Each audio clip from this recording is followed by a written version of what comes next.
Assalamualaikum warahmatullahi wabarakatuh. Kami dari kelompok 4 kelas 12 MIPA 2 di sini akan membacakan hasil dari diskusi kami untuk ujian praktek matematika peminatan yang berjudul distribusi binomial, distribusi normal, dan uji hipotesis. Yang beranggotakan saya Kristina Aprilia, Adinda Cika Anastasia, Andika Dwi Wardanu, dan Billy Kurniawan Ramadan. Pengertian distribusi binomial. Distribusi binomial merupakan suatu distribusi probabilitas atau distribusi peluang dengan variabel acak yang bersifat diskrit. Variabel acak binomial adalah variabel acak yang nilai-nilainya ditentukan oleh hasil percobaan binomial atau hanya mempunyai dua kemungkinan. Contohnya, sukses atau gagal, bagus atau rusak, goal atau tidak goal, dan lain-lain. B. Manfaat. Distribusi binomial bermanfaat dapat mempermudah mengetahui besarnya peluang ataupun besarnya nilai harapan yang terjadi untuk setiap perubahan acak X. Pada contoh soal distribusi binomial, sebuah koin seimbang dilempar sebanyak 10 kali. Berapakah peluang munculnya 6 kali gambar? Jawab, karena koin seimbang, maka peluang munculnya gambar adalah P sama dengan 0,5. Jumlah percobaan adalah N sama dengan 10 dan jumlah kejadian sukses adalah X sama dengan 6. Maka peluang distribusi binomialnya adalah P X sama dengan 6 sama dengan rumus kombinasi 10, 6 dikali 0,5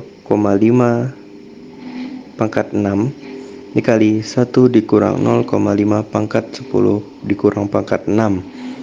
P X sama dengan 6 sama dengan 10 faktorial dibagi 6 faktorial dikali 10 dikurang 6 faktorial dikali 0,5 pangkat 6 dikali 0,5 pangkat 4. P X sama dengan 6 sama dengan 10 dikali 9 kali 8 kali 7 dibagi 6 dikali 5 kali 4 kali 3 kali 2 dikali 0,5 pangkat 10.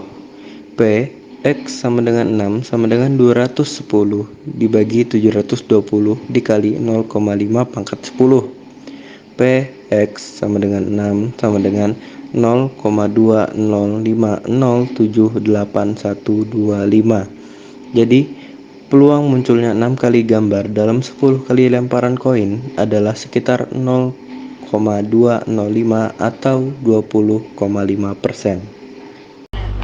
Pengertian distribusi normal.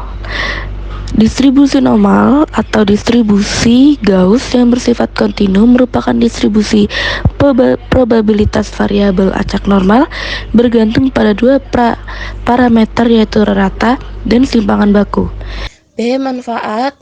Distribusi normal berguna untuk menggambarkan seberapa sering sesuatu terjadi dalam rentang tertentu.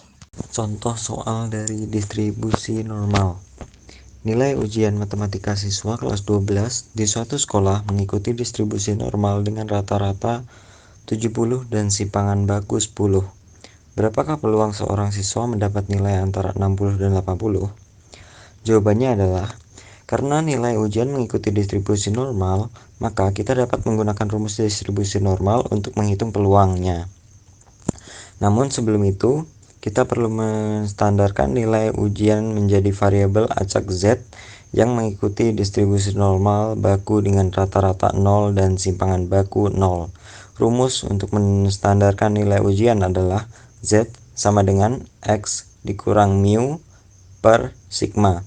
Dengan demikian, nilai 60 dan 80 dapat ditransformasikan menjadi nilai Z sebagai berikut, yaitu adalah Z1 sama dengan 60 dikurang 70 per 10 sama dengan min 1. Kemudian Z2 sama dengan 80 dikurang 70 per 10 sama dengan 1. Maka peluang seorang siswa mendapat nilai antara 60 dan 80 adalah sama dengan peluang Z berada di antara min 1 dan 1. Untuk menghitung peluang ini, kita dapat menggunakan tabel distribusi normal baku atau kalkulator online. Dari tabel, kita dapat mencari nilai area di bawah kurva normal baku untuk setiap nilai Z. Nilai area ini menunjukkan peluang kumulatif dari nilai Z yang lebih kecil atau sama dengan nilai tersebut. Sebagai contoh, nilai area untuk Z sama dengan min 1 adalah 0,1587, yang berarti peluang Z kurang dari sama dengan minus 1 adalah 0,1587.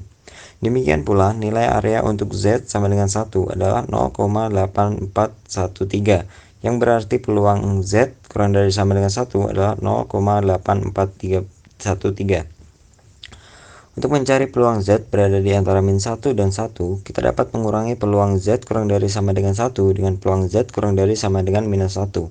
Rumusnya adalah P min 1 kurang dari Z kurang dari 1 sama dengan P Z kurang dari sama dengan 1 dikurang P Z kurang dari sama dengan min 1. Dengan menggunakan area dari tabel, kita dapat menghitung peluang sebagai berikut. P minus 1 kurang dari Z kurang dari 1 sama dengan 0,8413 dikurang 0,1587. Kemudian P minus 1 kurang dari Z kurang dari 1 sama dengan 0,6826.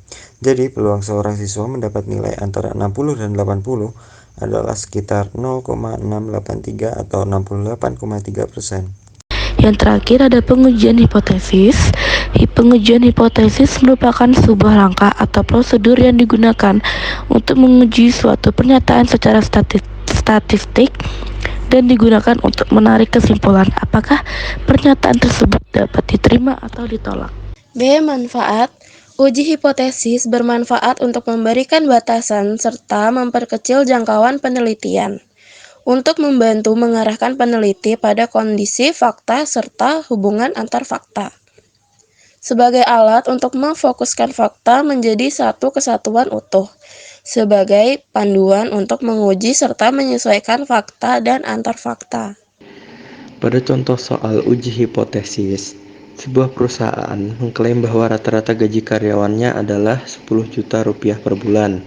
Seorang peneliti mengambil sampel acak 50 karyawan dan mendapatkan rata-rata gaji 9,8 juta rupiah dengan simpangan baku 1,2 juta rupiah. Apakah klaim perusahaan tersebut benar? Gunakan taraf signifikansi 5%.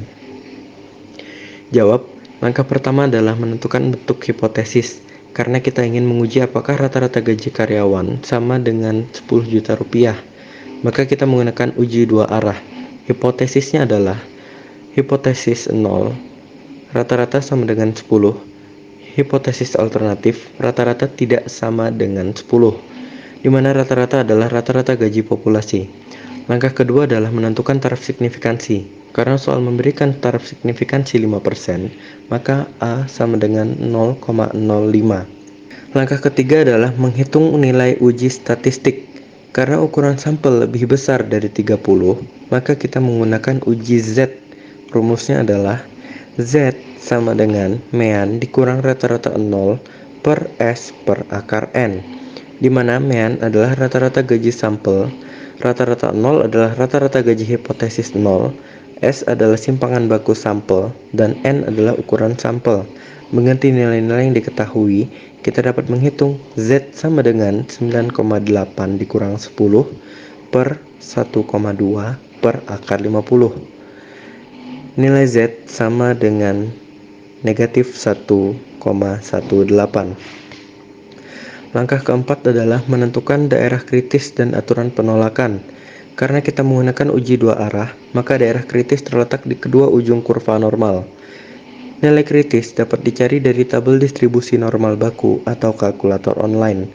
Untuk taraf signifikansi 5%, nilai kritis adalah plus minus 1,96. Aturan penolakannya adalah tolak hipotesis 0 jika Z lebih besar dari 1,96. Langkah kelima adalah menentukan keputusan dan kesimpulan. Karena nilai uji statistik nilai Z sama dengan negatif 1,18 lebih kecil dari nilai kritis 1 negatif 1,96, maka kita tidak dapat menolak H0 Dengan kata lain, kita tidak memiliki bukti yang cukup untuk mengatakan bahwa rata-rata gaji karyawan berbeda dari 10 juta rupiah. Kesimpulannya adalah, klaim perusahaan tersebut tidak dapat dibantah. Itulah penjelasan dari kami. Jika ada kesalahan mohon dibicarakan baik-baik, bukan malah pergi mencari yang lebih baik. Kalau jalan menginjak bumi, kalau terbang menginjak awan, sekian presentasi dari kami. Marilah kita tepuk tangan. Wassalamualaikum warahmatullahi wabarakatuh.